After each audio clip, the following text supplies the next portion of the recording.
Bon, mesdames et messieurs, je vous demande s'il vous plaît d'accueillir Ludovic Naudier, le fondateur des services clients de l'année.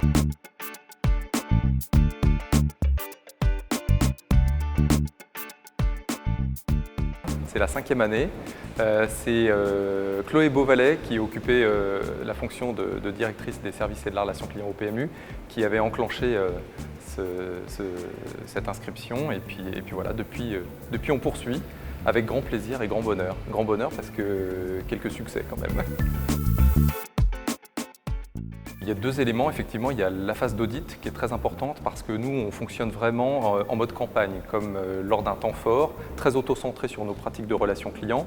Et donc le retour qu'on obtient à l'occasion de cet audit nous permet de nous benchmarker nos pratiques et d'avoir un retour sur notre façon de fonctionner. Ça, c'est le premier élément. Le deuxième, c'est la célébration en fait. C'est quand même ce prix-là célèbre en particulier les équipes via une soirée très appréciée. Et ça me semble important de mettre à l'honneur ceux qui font justement cette relation au quotidien et de leur rendre hommage à l'occasion de cette soirée.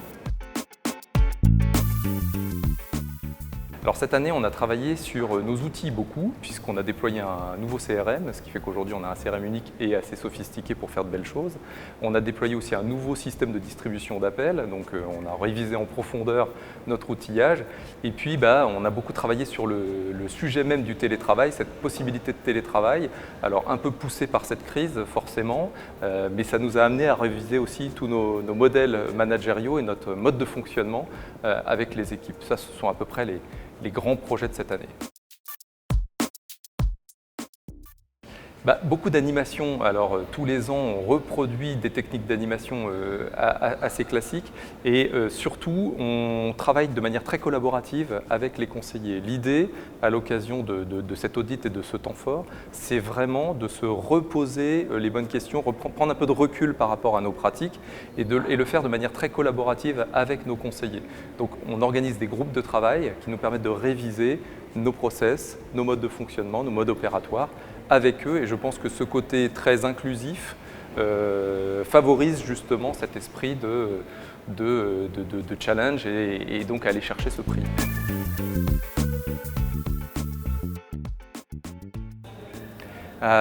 Très compliqué. Alors il se trouve qu'on a côté service client PMU une bonne densité d'activités en fait en réalité.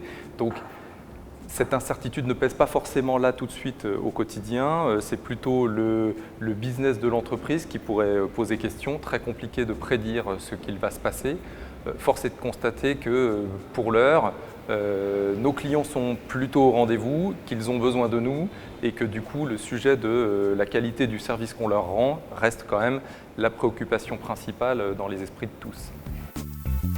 J'essaie de passer dans les rangs, d'aller voir les gens, de leur proposer de venir passer un moment avec moi aussi dans un contexte un peu apaisé, un peu décontracté autour d'un café pour discuter des sujets qui les préoccupent.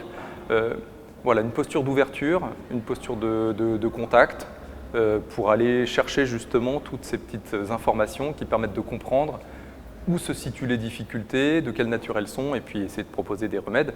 Et quand je dis proposer des remèdes, ça ne vient pas forcément de moi, mais bien de ce petit collectif constitué finalement.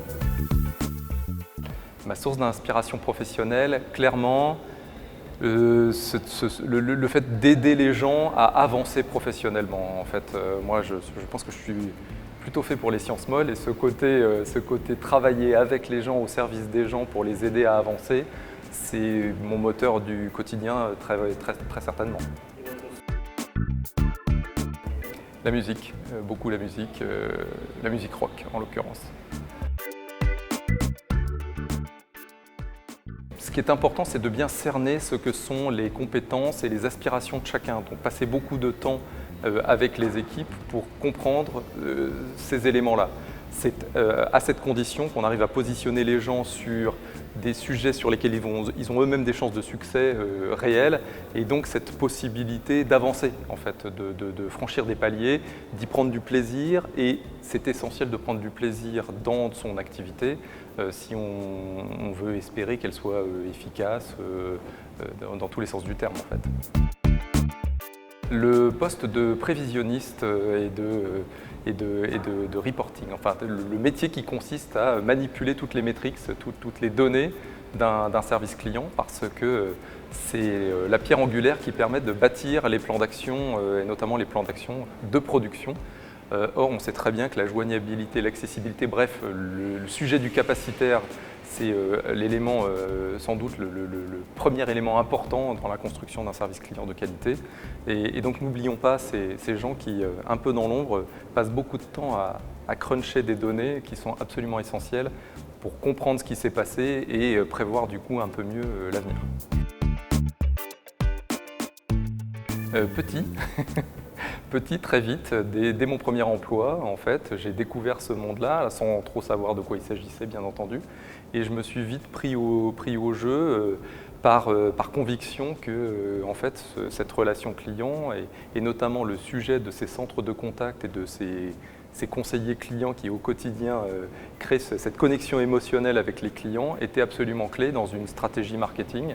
Voilà, donc moi, je suis tombé là-dedans, ça me correspondait bien, ça correspondait à mes valeurs et de fait, ça m'a permis de réaliser un parcours professionnel que je trouve sympa pour l'instant.